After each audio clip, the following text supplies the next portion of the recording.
And welcome everybody, welcome to all of you here today to this, our very first public event of the Australian National Institute for Public Policy. To our academic colleagues, many of whom are here, to our public service colleagues, and especially to the Minister, Craig Emerson. I acknowledge and celebrate the first Australians on whose traditional land we meet and whose cultures are among the oldest continuing cultures in human history. We at ANU are in the knowledge business, and our public service colleagues here today, and indeed the Minister, are in the policy business. And as you all know, far too often the knowledge business and the policy business operate not only in different planes, but often in totally separate stratospheres.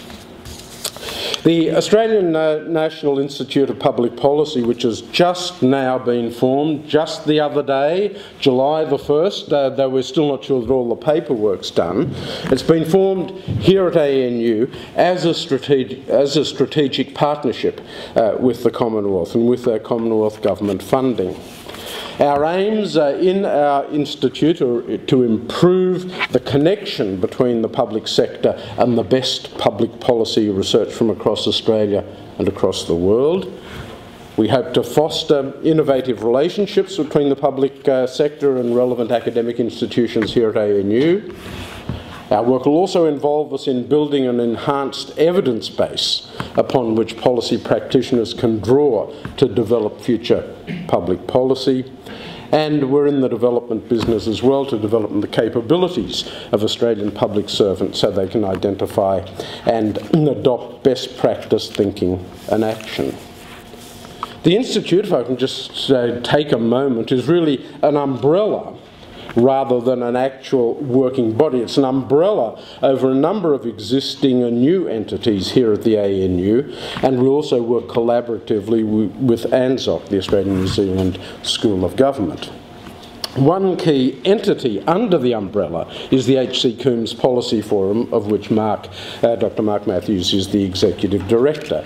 And you'll be hearing a lot from him and from us in the not too distant future. Now, we're delighted to have the Minister here today. Dr. Emerson's given a great deal of thought, I think, to the issues affecting productivity in our country, and in particular within our federation. And although he's an ANU PhD in economics and has an economics background, this issue is much bigger than an economic issue. It's an issue across the whole spectrum of government. The former head of the Attorney General's Department, Rob Cornwall, wrote not very long ago, he said, "Australia can only advance its place in the world if it acts as one nation. Passing the buck between various levels of government won't be acceptable if it ever was." There are legal perspectives, there are economic perspectives, there are social perspectives, and our speaker today, I'm sure, will work across all of them. Craig Emerson is an ANU graduate. After taking a bachelor's and master's degree in economics at the University of Sydney, Craig came here to do his PhD, stayed on as a postdoctoral fellow.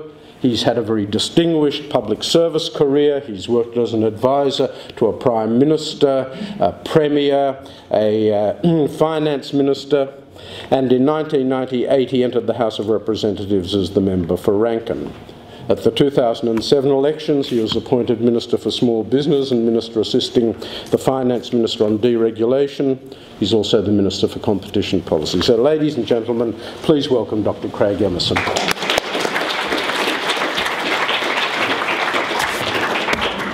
Well, thank you, and thanks Mark and Adam, and I too obviously would like to pay my respects to the traditional owners of the land on which we meet today, and I would imagine and believe that that's the Ngunnawal people, but all elders past and present.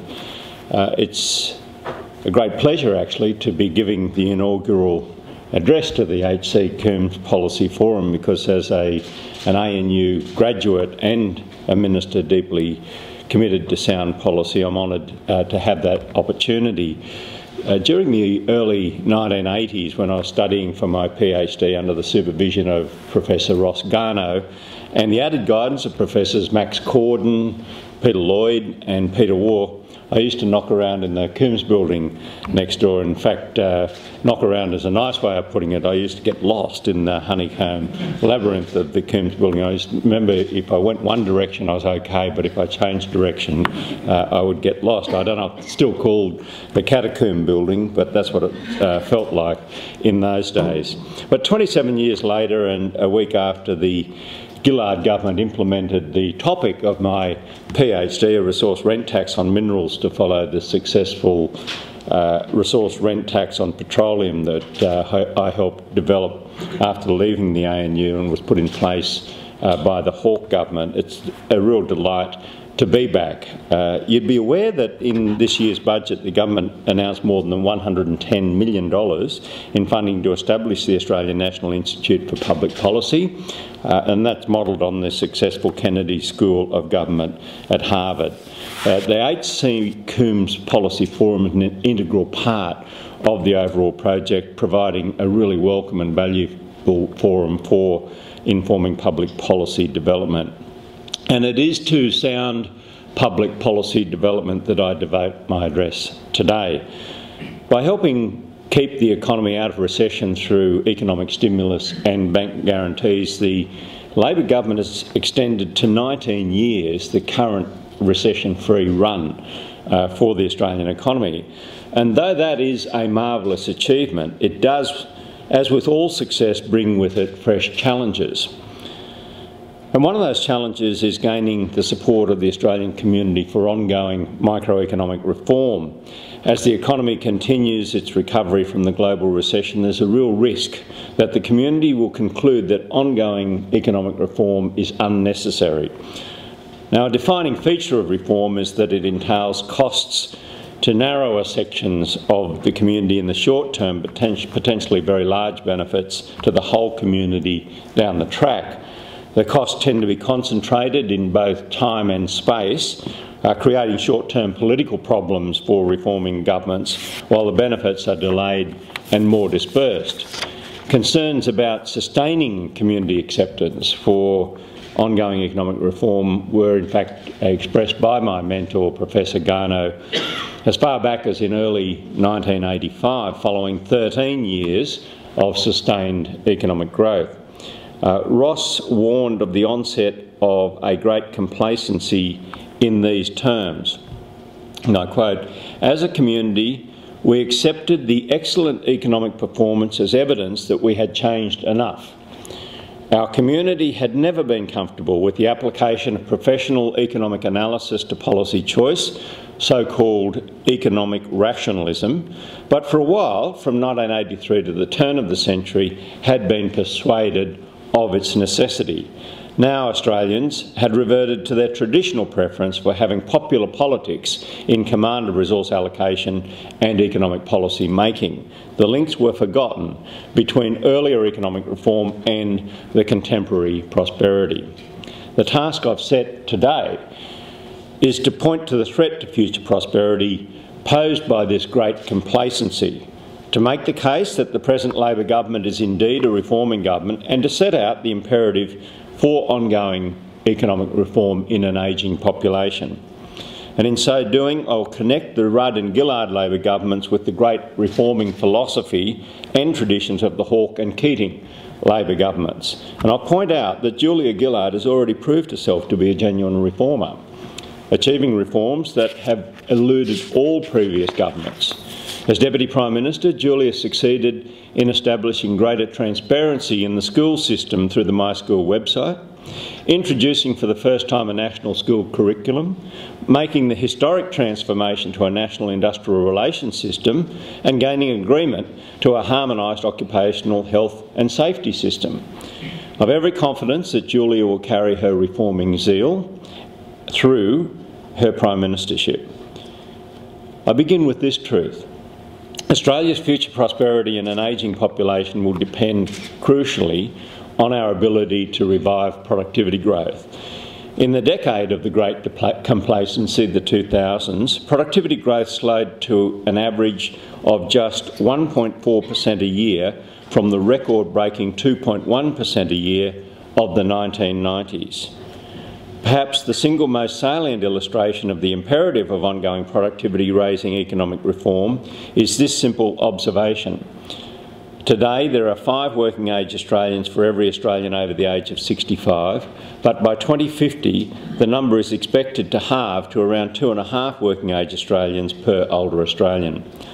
These working-age Australians will need to be more productive to earn the incomes and pay the taxes to support the large increase in the number and proportion of older Australians. Productivity growth in the 21st century, however, means working smarter, not working harder. The most recent intergenerational report demonstrates that lifting annual productivity growth by around half a percentage point from an assumed rate of 1.6% per annum based on Australia's long-term performance to 2% per annum could result in GDP per Australian being around 15% higher in 2050 than it otherwise would be. In other words, the resumption of strong productivity growth could of itself go close to solving the economic problems created by the ageing of our population. The Gillard Labor government recognises that productivity growth cannot be revived in the absence of a new era of microeconomic reform. Under Labor, economic reform in Australia has entered a third phase, and let's call it Phase 3 economic reform. Phase 1 economic reform was the repositioning by the Hawke government of the Australian economy from a closed, inward-looking economy operated in a small, fragmented domestic market to an open, competitive economy operating in global markets. Phase 2 economic reform was the implementation of national competition policy by the Keating government to facilitate greater competition inside the Australian economy through the removal of inefficient government-owned enterprises and exposing the remaining ones to competition from the private sector. Phase 2 economic reform also involved an historic shift to a decentralised wage-fixing system based on enterprise bargaining and the spreading of superannuation to everyday working Australians through a compulsory superannuation guarantee of 9%.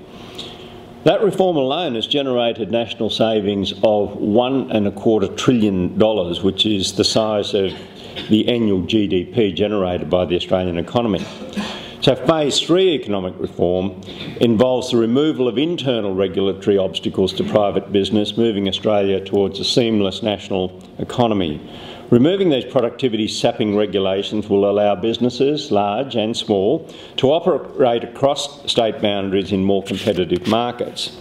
Phase 3 economic reform also involves investing in and reforms to our education, health and innovation systems, tax reform, and increasing the superannuation guarantee to 12%. In my remarks today, I'll focus on the business regulation component of the Phase 3 economic reform effort.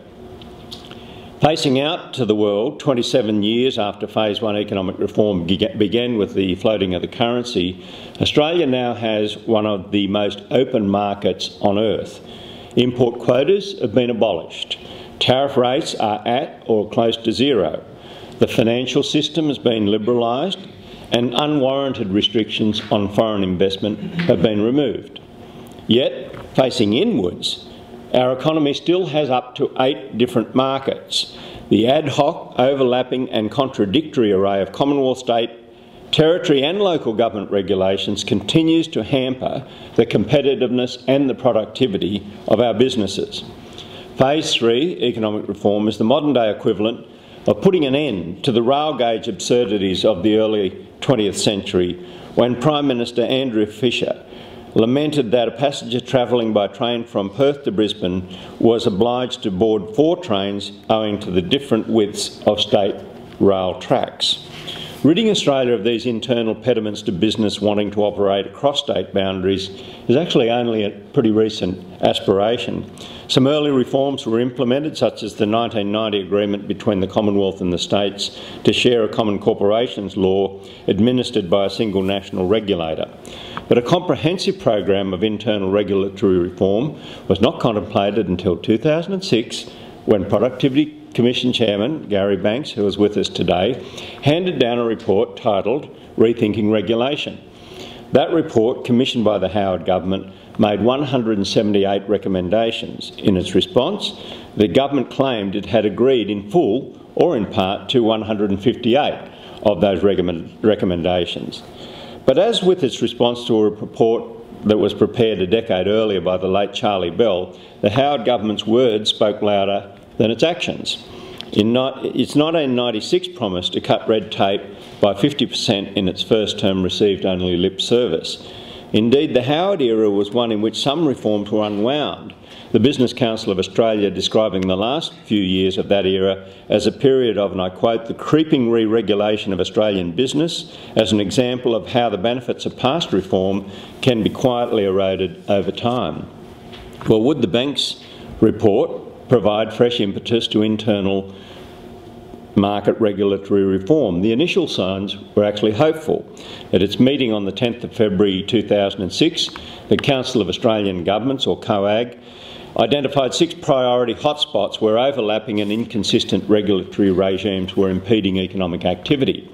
Then at its 14th of July 2006 meeting, COAG added another 4 hotspots to the agenda, and now, at last, there was at least the semblance of a regulatory reform agenda comprising these 10 hotspots. But the next meeting of COAG 9 months later, on the 13th of April 2007, was a triumph of process over outcome. COAG announced a process for dealing with reforms, including the 10 regulatory hotspots. So frustrated did the Business Council of Australia become with the lack of tangible progress during that era that its Chief Executive, Katie Lay, felt compelled to conclude that, and again I quote, 18 months ago, COAG released a plan to tackle 10 business regulation hotspots. Clearly, they were so hot they burnt a hole in the piece of paper, and we haven't seen them since. Upon its election in November 2007, the Rudd government set out to make COAG the workhorse of the Federation and deregulation of internal markets a top priority.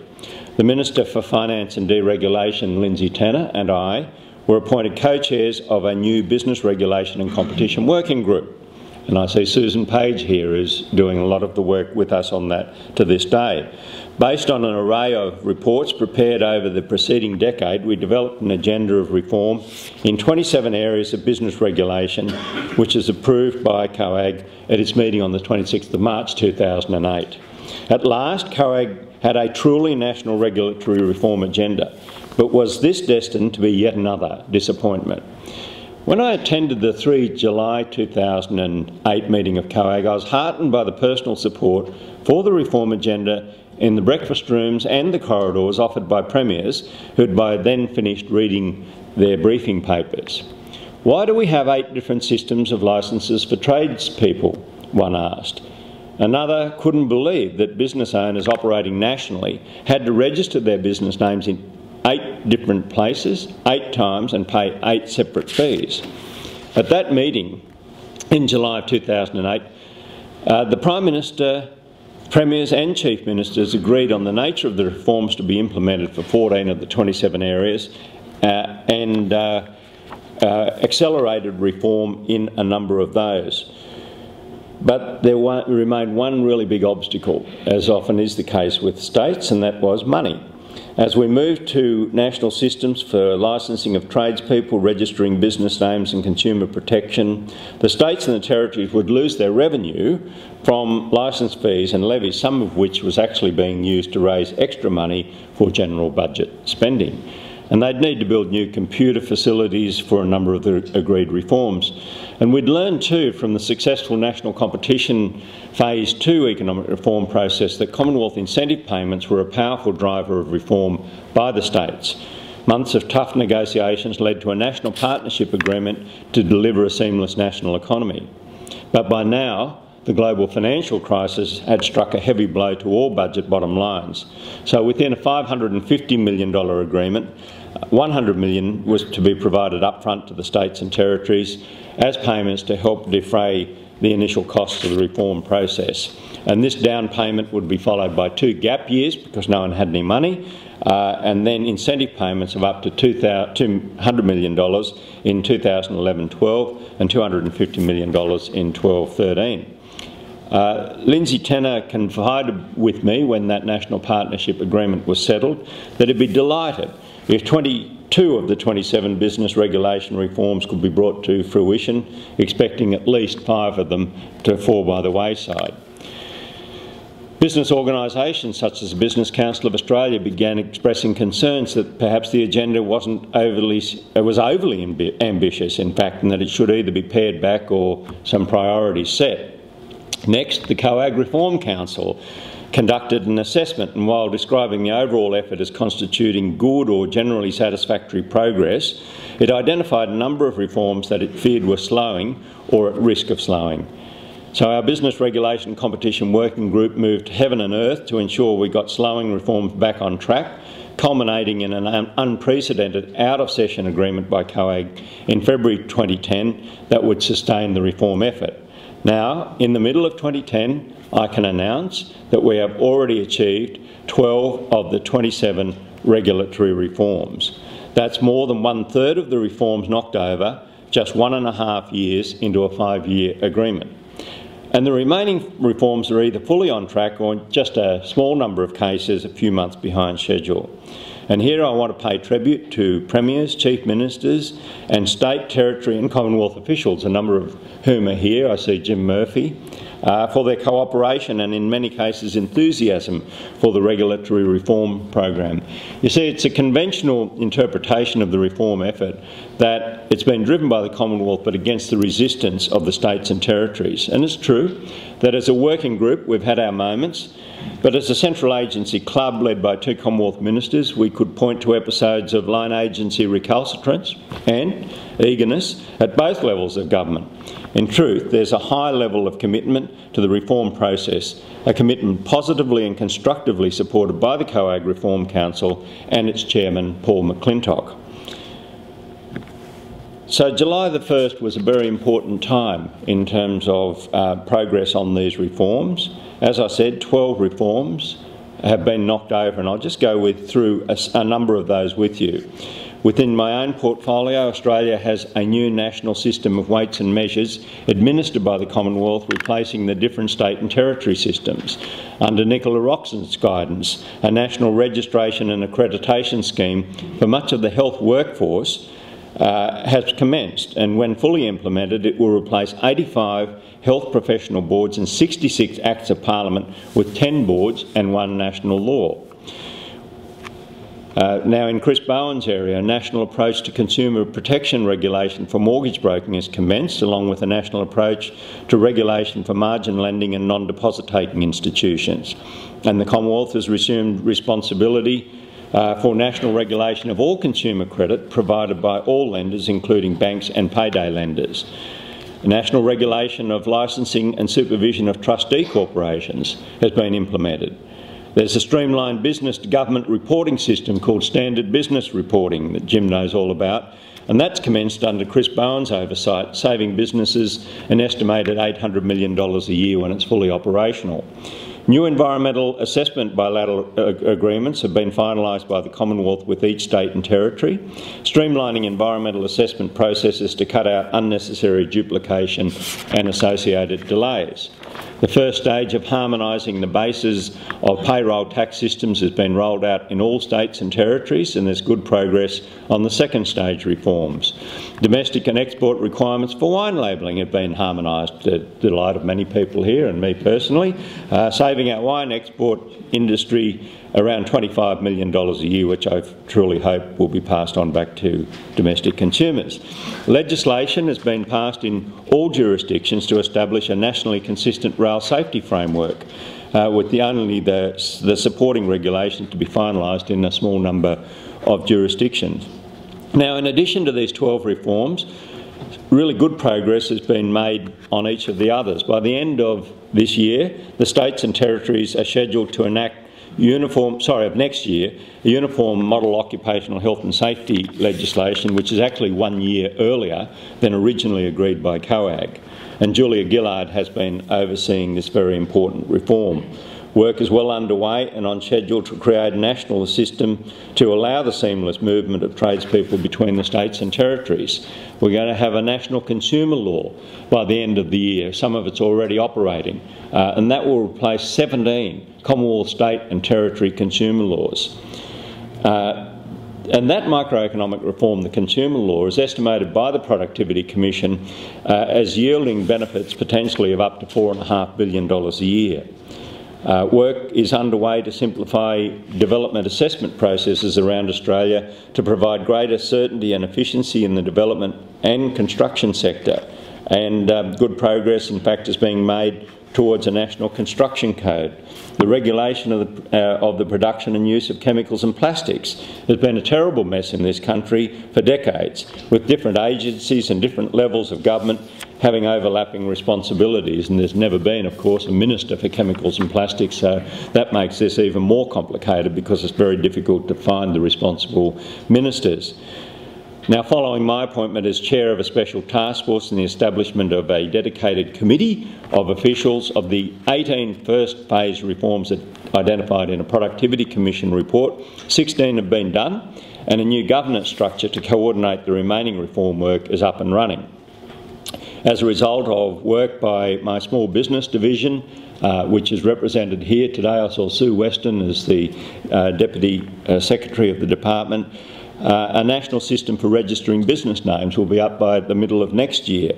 1 year's registration will cost $30 and 3 years will cost $70, which is a big saving on the fees of more than $1,000 that businesses pay at present to register in each state and territory for 3 years.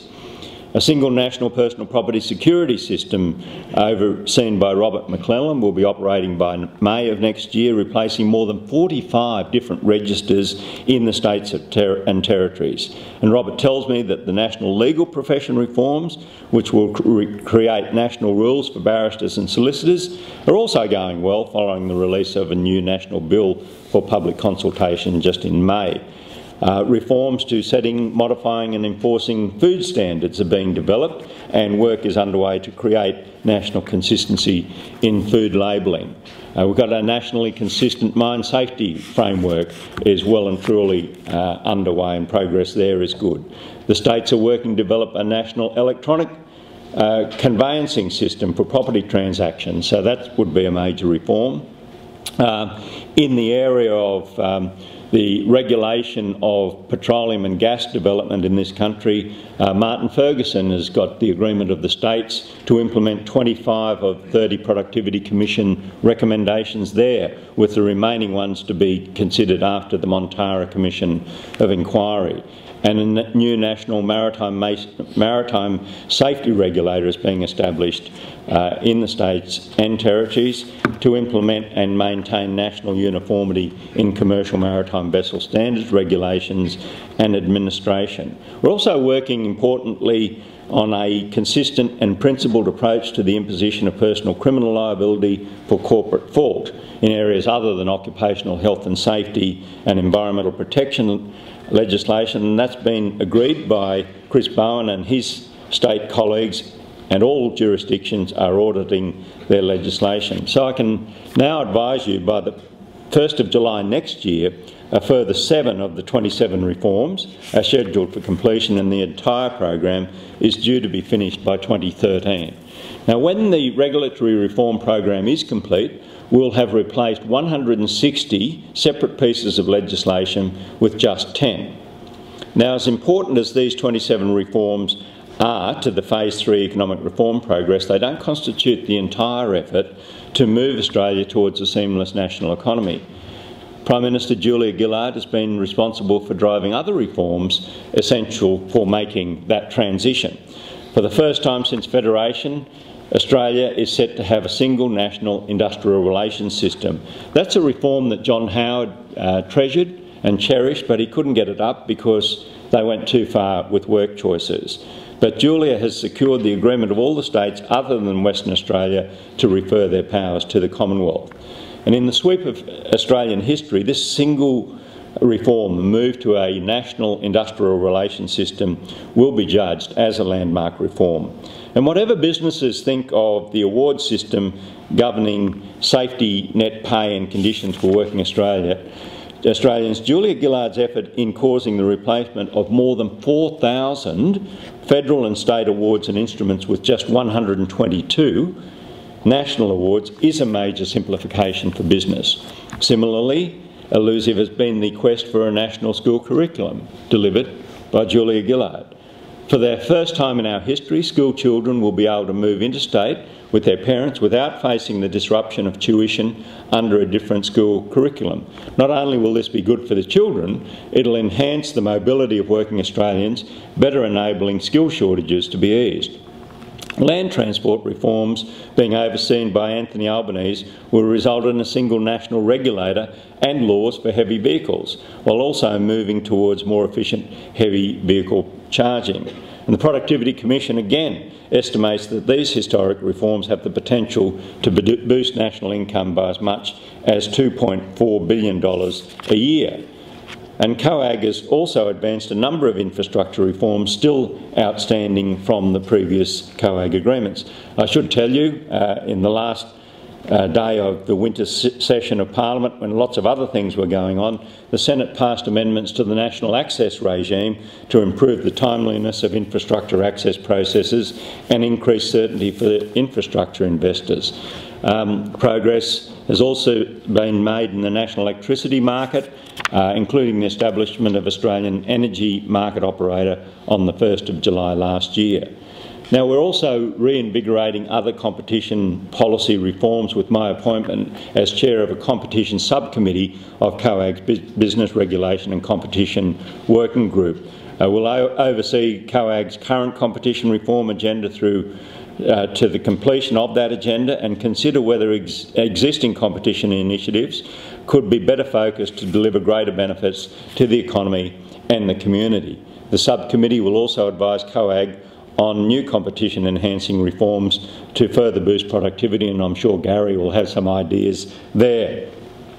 Though it has rarely commanded headlines during the term of the present Labor government, the Phase 3 economic reform program of making the transition to a seamless national economy is vital to this task of restarting productivity growth, comprising reform of 27 areas of business regulation, further competition policy reforms, a single national IR system and award system and a single national school curriculum. The Phase 3 economic reform program connects this Labor government with the productivity-raising reforms of the Hawke and Keating governments.